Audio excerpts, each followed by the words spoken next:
నమస్కారం. IC news దివిసేమ వార్తలకు స్వాగతం. నేటి వార్తల్లోని ముఖ్యాంశాలు. నమస్తే అండి, నేను కూచిపూడి సబ్ ఇన్స్పెక్టర్ అండి. గౌరవ ఎస్పీ గారు యొక్క సూచనల మేరకు, గౌరవ హైకోర్టు యొక్క సూచనల మేరకు మేము అవేర్నెస్ ప్రోగ్రామ్స్ కండక్ట్ చేస్తున్నామండి. రిగార్డింగ్ ఏంటంటే హెల్మెట్ల గురించి, సీట్ బెల్ట్ గురించి. ఎందుకంటే నేషనల్ హైవే మీద మనకి జరిగే రోడ్డు ప్రమాదాలలో ఆల్మోస్ట్ 85% ప్రమాదాలన్నీ కూడా హెల్మెట్లు లేకపోవడం వల్ల సంభవిస్తున్నాయని చెప్పేసి హైకోర్టు చాలా సీరియస్గా తీసుకుంది విషయాన్ని. ఈ విషయం మీద హైకోర్టు యొక్క ఉత్తర్వుల మేరకు ఉన్నత స్థాయి అధికారుల యొక్క సూచనలతోటి ప్రజలందరూ కూడా రోడ్డు మీద ప్రయాణించే ప్రజలందరూ కూడా అవగాహన కల్పిస్తూ ఉన్నాము. ఈ అవగాహనలో భాగంగా ఈరోజు నిడుమూరులో హైవే మీద ఈ 2 వీలర్స్ వాళ్ళు ఎవరైతే యూజ్ చేస్తున్నారో వాళ్ళందరూ కూడా అవగాహన కల్పించడం జరిగింది.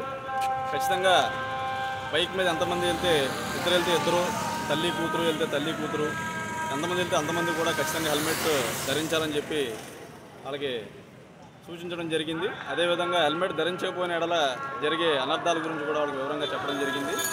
40 సంవత్సరాలు దాటి వయస్సు దాటిన వాళ్ళు ఎవరున్నా సరే బండి మీద ప్రయాణిస్తే ఖచ్చితంగా హెల్మెట్ ధరించాల్సిన అవసరం ఉంది. హెల్మెట్ ధరించిన పక్షంలో అయితే 1000 రూపాయలు జరిమానా విధించడం పాటు వాళ్ళ యొక్క లైసెన్సు 3 నెలల పాటు సస్పెండ్ చేయడం జరుగుతుంది. అదేవిధంగా 4 వీలర్స్ వాడేవాళ్ళందరూ కూడా విధిగా సీట్ బెల్ట్ ధరించాలండి. సీట్ బెల్ట్ ధరించిన పక్షంలో వాళ్ళకు కూడా జరిమానాలు విధించి తదుపరి 1వ తారీఖు నుంచి సీరియస్గా దీన్ని తీసుకోవడం జరుగుతుంది. కాబట్టి వాహనదారులు, రోడ్డు యూజర్స్ అందరూ కూడా ఈ ట్రాఫిక్ నిబంధనలు అందరూ పాటించి వాళ్ళ యొక్క బంగారు భవిష్యత్తులకి రక్షణ తీసుకోవాల్సిందిగా పోలీస్ డిపార్ట్మెంట్ నుంచి రావడం జరుగుతుంది. థ్యాంక్ యూ అండి.